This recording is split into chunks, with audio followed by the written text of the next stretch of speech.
અગ્નિકાંડ કે પછી હત્યાકાંડ, આ સવાલ સૌ કોઈને થઈ રહ્યો છે। જી હા, આ સવાલ સૌ કોઈને થઈ રહ્યો છે। સ્વજનોની આંખમાં આંસુ છે, ત્યારે આ જ મુદ્દા પર વાત કરવી છે કે જ્યાં રાજકોટ અગ્નિકાંડનો મુદ્દો હાઈકોર્ટ પહોંચ્યો છે।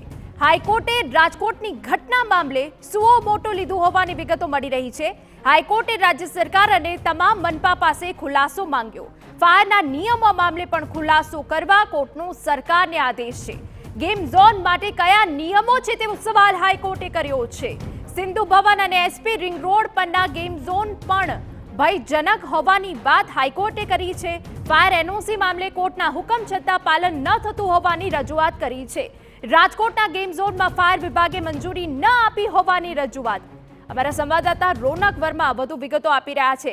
રોનક, હવે આ મુદ્દો હાઈકોર્ટ પહોંચ્યો છે। હાઈકોર્ટે કેટલાક સવાલ કર્યા છે જે ખરેખર વ્યાજબી છે, શું વિગત?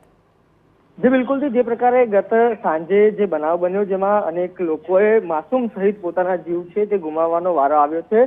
આ ઘટનાના 20 કલાકની અંદર જ ગુજરાત હાઈકોર્ટમાં જે અરજી કરવામાં આવે છે અને અરજી બાદ જે તાત્કાલિક વિશેષ બેન્ચ સમક્ષ સુનાવણી છે તે પણ હાથ ધરવામાં આવે છે, જેમાં મહત્વની છે તે રજૂઆત પણ કરવામાં આવે છે।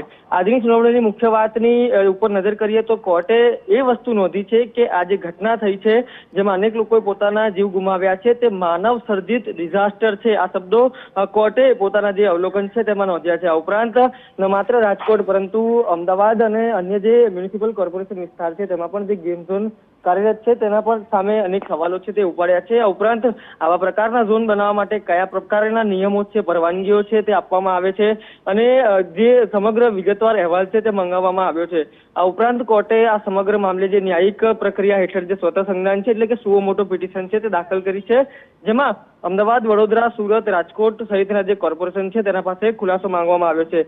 રાજ્ય સરકારને પણ જે વિશેષ ખુલાસો છે તે કરવા માટે કહેવામાં આવ્યું છે અને આ સમગ્ર વાત ઉપર નજર કરીએ તો માત્ર 24 કલાકમાં એટલે કે આવતીકાલે જ તમામ ખુલાસાઓ સાથે કોર્ટમાં હાજર રહેવા માટે પણ કોર્ટે આદેશ કર્યો છે।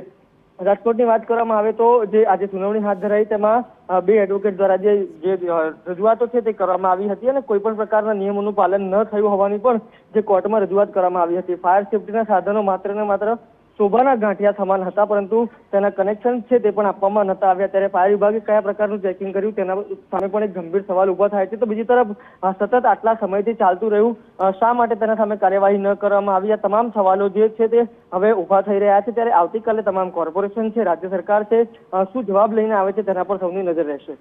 બિલકુલ, આભાર રોનક, વધુ વિગત અમે તમારી પાસેથી લેતા રહીશું।